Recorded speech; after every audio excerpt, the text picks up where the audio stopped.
यदि आप मकर राशि के जातक हैं तो आने वाले वर्ष 2024 में बृहस्पति और शनिदेव की सहायता से आपको बड़ी सफलता मिलने की संभावना है। हालांकि सतर्क रहना महत्वपूर्ण है, क्योंकि तीसरे घर में राहु की स्थिति भ्रामक स्थितियों को जन्म दे सकती है। एक सकारात्मक और समृद्ध वर्ष सुनिश्चित करने के लिए 4 महत्वपूर्ण कार्य हैं जिन्हें पूरा किया जाना चाहिए, जबकि 3 कार्यों को पूरी तरह से टाला जाना चाहिए। इसके अतिरिक्त यह वीडियो आपको ढेर सारी जानकारी प्रदान करेगा जो निस्संदेह आपके लिए फायदेमंद साबित होगी, खासकर आपके करियर और नौकरी की संभावनाओं के संदर्भ में। ध्यान देने वाली बात यह है कि आपकी राशि के स्वामी शनि देव दूसरे भाव में और बृहस्पति चौथे भाव में विराजमान हैं। ज्योतिष में 10वें घर पर ध्यान केंद्रित करने पर यह आपके करियर और नौकरी की संभावनाओं में आशाजनक परिणाम का संकेत देता है। आपके आत्मविश्वास में वृद्धि होगी, जिससे संभवतः पदोन्नति के अवसर प्राप्त होंगे। इसके अतिरिक्त तीसरे घर में राहु के स्थित होने से आप अधिक साहसी और चुनौतियों का सामना करने में सक्षम महसूस करेंगे। यह वर्ष आपके पेशेवर जीवन में स्थिरता का वादा करता है, बशर्ते आप अहंकार से प्रेरित निर्णयों से दूर रहें। इसके अलावा आपके 5वें घर पर बुध और शुक्र का प्रभाव शिक्षा में बढ़ती रुचि का संकेत देता है। आपकी बौद्धिक क्षमताएं विकसित होंगी, जिससे आप अपनी पढ़ाई में उत्कृष्टता प्राप्त कर सकेंगे और संभावित रूप से प्रतियोगी परीक्षाओं में उत्कृष्टता प्राप्त कर सकेंगे।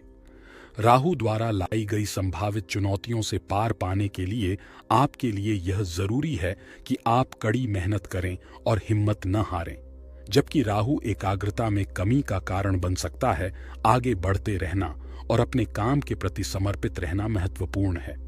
बृहस्पति के उपाय करके आप आने वाले समय में बेहतर समय की उम्मीद कर सकते हैं। तीसरे घर में स्थित राहु के कारण आपके व्यावसायिक प्रयासों में बाधाएं आ सकती हैं।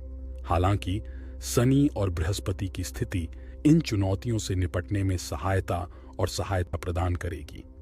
परिणाम स्वरूप आप सफलतापूर्वक अपने व्यवसाय को पटरी पर लाएंगे और लाभदायक परिणामों का अनुभव करेंगे। सलाह दी जाती है कि अनावश्यक जोखिम लेने से बचें और इसके बजाय अपने व्यवसाय के विस्तार पर ध्यान केंद्रित करें। मंगल ग्रह के उपाय लागू करके आप अपने व्यवसाय में नई ऊर्जा और उत्साह का संचार कर सकते हैं, उसे आगे बढ़ा सकते हैं। इसके अतिरिक्त परिवार को प्राथमिकता देना और स्वस्थ कार्य जीवन संतुलन बनाए रखना महत्वपूर्ण है। रिश्तों के मामले में दूसरे घर में शनि और चौथे घर में बृहस्पति होने से परिवार के भीतर सद्भाव में वृद्धि होगी। अपने भाई बहनों के स्वास्थ्य पर ध्यान देना और उनकी देखभाल करना जरूरी है। इसके अतिरिक्त अपने रिश्तों में विवादों से बचने के लिए अपनी वाणी पर संयम रखना महत्वपूर्ण है। सभी के साथ प्यार और दयालुता का व्यवहार करने से आपको इस संबंध में बहुत मदद मिलेगी। 11वें घर में बुध और शुक्र की उपस्थिति 5वें घर पर प्रभाव के साथ आपके जीवन में कई लाभ लाएगी। आपको रोमांस के मामलों में खुशी मिलेगी और अपने साथी के साथ विश्वास की मजबूत भावना विकसित होगी। जैसे ही बृहस्पति पंचम भाव में आएगा, प्रेम विवाह के अवसर आ सकते हैं। यदि आपके बच्चे हैं तो उनकी जरूरतों को प्राथमिकता देने और उन्हें समय देने की सलाह दी जाती है। वैकल्पिक रूप से यदि आपके पास वर्तमान में बच्चे नहीं हैं तो उनके होने की संभावना आपको अत्यधिक खुशी देगी। सकारात्मक समाचार प्राप्त करने के अलावा अपने पारिवारिक रिश्तों को बाहरी हस्तक्षेप से बचाना भी महत्वपूर्ण है। स्वास्थ्य के संबंध में जहां तीसरे घर में राहु की उपस्थिति आपकी सेहत पर असर डाल सकती है, वहीं दूसरे घर में शनि की उपस्थिति सुरक्षा प्रदान कर सकती है। शनि और मंगल के उपाय अपनाकर आप अपने स्वास्थ्य को बेहतर बना सकते हैं। यदि आपको अपने स्वास्थ्य के बारे में कोई चिंता है तो चिकित्सकीय सलाह लेने और अकेले रहने से बचने की सलाह दी जाती है। तनाव को अपने ऊपर हावी होने से बचाने के लिए अपने आप को प्रियजनों और दोस्तों के साथ घेरें। रक्त संबंधी समस्या से जुड़े आर्थिक मामले सामने आ सकते हैं।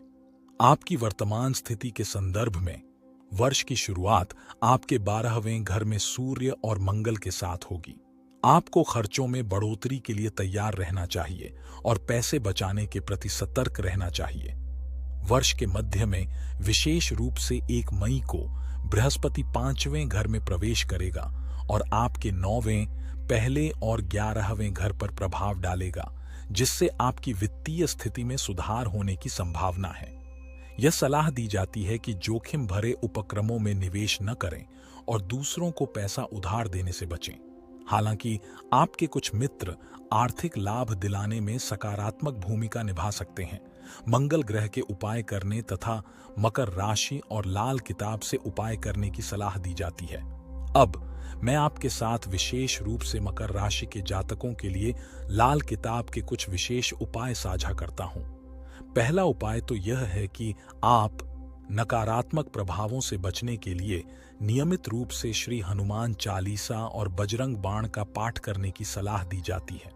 दूसरा प्रभावी उपाय यह है कि शनिवार के दिन श्री हनुमान जी की मूर्ति पर चोला चढ़ाएं और चमेली के तेल का दीपक जलाएं। इसके अतिरिक्त मासिक शिवरात्रि और व्रत रखने के साथ साथ गरीबों और मंदिर में दान करने से नकारात्मक ऊर्जा को दूर रखने में मदद मिल सकती है। एक और सरल उपाय यह है कि हर अमावस्या की शाम को भगवान शिव या श्री हरि विष्णु को साबुत बादाम चढ़ाएं। इसके अतिरिक्त यह माना जाता है कि भाग्यशाली अंक, तिथियां और रंग हमारे भाग्य को आकार देने में भूमिका निभा सकते हैं। उदाहरण के लिए 2024 के लिए भाग्यशाली संख्या 4 है। ऐसी 8 तारीखें हैं जिन्हें भाग्यशाली माना जाता है: 4, 8, 13, 17, 22 और 26। यदि आप इन तारीखों पर विशेष गतिविधियों में संलग्न होते हैं या काम करते हैं तो आपको लाभ मिलना तय है। यह सलाह दी जाती है कि इन तिथियों पर या इनके संयोजन में कोई भी महत्वपूर्ण कार्य न करें या महत्वपूर्ण निर्णय न लें। सौभाग्य से जुड़ा रंग सुनहरा है, साथ ही पीला और हल्का नीला भी है। हालांकि जितना संभव हो ग्रे और गहरे काले रंगों से बचने की सलाह दी जाती है। अब आइए उन 3 चीजों पर चर्चा करें जिन्हें करने से आपको बिल्कुल बचना चाहिए। सबसे पहले यह महत्वपूर्ण है कि अनजाने में भी अंधे व्यक्तियों या सपेरों का अपमान न करें। दूसरे, साल में एक बार लगातार 43 दिनों तक नंगे पैर मंदिर जाकर पीपल के पेड़ पर जल चढ़ाना जरूरी है। अंत में यह महत्वपूर्ण है कि किसी के बारे में चिंता न करें। व्यक्तियों को किसी भी स्थिति में गलत गवाही देने या गलत बयान देने से बचना चाहिए। यह सुनिश्चित करके ईमानदारी और अखंडता बनाए रखना महत्वपूर्ण है कि साझा की गई जानकारी सटीक और साक्ष्य द्वारा समर्थित है। झूठी गवाही या बयान देने से न केवल किसी की विश्वसनीयता कम होती है, बल्कि इससे दूसरों को भी नुकसान पहुंचने की संभावना होती है जो प्रदान की गई जानकारी पर भरोसा कर सकते हैं। सत्य को प्राथमिकता देना और गलत सूचना फैलाने से बचना आवश्यक है, जिससे गलतफहमी या गलत कार्य हो सकते हैं। इसलिए धोखेबाज व्यवहार में शामिल होने से बचना और हमेशा ईमानदारी और सच्चाई से संवाद करने का प्रयास करना अत्यंत महत्वपूर्ण है।